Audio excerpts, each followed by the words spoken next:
সন্মানীয় দৰ্শক, আজি মই আপোনালোকক দেখুৱাবলৈ চেষ্টা কৰিম উন্নত বাঢ়ি থকা এখন চব্জি খেতি। মোৰ জীৱনত এয়া প্ৰথমবাৰ দেখিছো।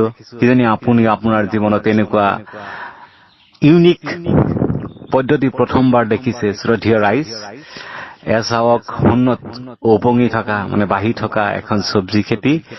এইখন চব্জি খেতিত লাও, জিকা, কোমোৰা, পুটল ইত্যাদি বিভিন্ন ধৰণৰ চব্জি খেতি কৰা হৈছে আৰু চব্জিসমূহ গছত ওলমি থকাও দেখা গৈছে।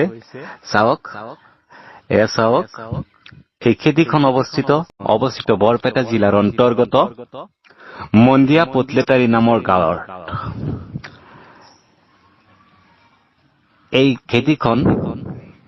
খেতিখন কৰোতে এখন NGO ইহঁতক বহুত সহায় কৰিছে আৰু ইহঁতৰ মুখৰ পৰাই শুনো আহক। এই চব্জি খেতি কৰাৰ এনেকুৱা এটা ইউনিক পদ্ধতি চব্জি খেতি কৰাৰ মানে ইহঁতে আইডিয়াটো ক'ত পালে, ইহঁতৰ মুখৰ পৰাই শুনো। ভাই দাদা আপনারা যে ক্ষেত করলেন এটা বুদ্ধি দিল কেন নাকি আসলে? আমরা ইন্টার থেকে বুদ্ধি পাইছি আর মোবাইলে দেখছি ইউটিউবে, এই মধ্যে আমরা ক্ষেত করছি। কি কি ক্ষেত করছেন? এনে দেশি নাই আছে, কুমড়া আছে, মিষ্টা আছে, পুরকল আছে। এনে জায়গার নাম কি? লেসরি আছে, জায়গার নাম পাতলিকুচি। পাতলিকুচি। এত ইউনিক স্টাইলে একটা ক্ষেত করা। এর মধ্যে ভাই বস্তার মধ্যে কি কি আছে? এই বস্তার মধ্যে তার মধ্যে গোবর আছে, ডিএপি সার আছে, মাটি আছে। তাতে তো সবজি মবজি ভালোই ধরছে দেখি। তাতে সাকসেস সম্ভাবনা নাই ভাই। এখন ভাই লাস্ট লাস্ট ই করলে আমরা কইয়া হারুম, আগে কইয়া হারি। তাতে টোটাল কত হান্ডি জায়গা আছে ভাই? এনে 5 বিঘা আছে। 5.5 বিঘা। খরচ আনুমানিক? খরচ আনুমানিক 3.5 লাখ টাকা গেছে। এর মধ্যে হ্যাঁ। তাতে যেটি বাঁশ নাকছে তাতে বোঝা গেছে 1.5 লাখ টাকার বাঁশই কোথায় নাকছে, তাই না? 1,30,000 টাকার বাঁশই আছে। 1,30,000 টাকার বাঁশ? বাঁশ, তাই না? হ্যাঁ। এটা হলো মইন্দা পাতলিকুচি, তাই না? মইন্দা পাতলিকুচি।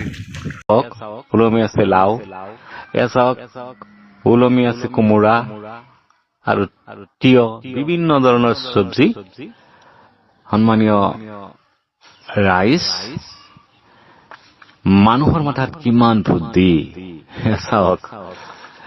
এনেকুৱা মোৰ জীৱনত প্ৰথমবাৰ এনেকুৱা এখন চব্জি ইউনিক ষ্টাইলৰ ইউনিক পদ্ধতিত মানে চব্জি খেতিটো দেখিলো।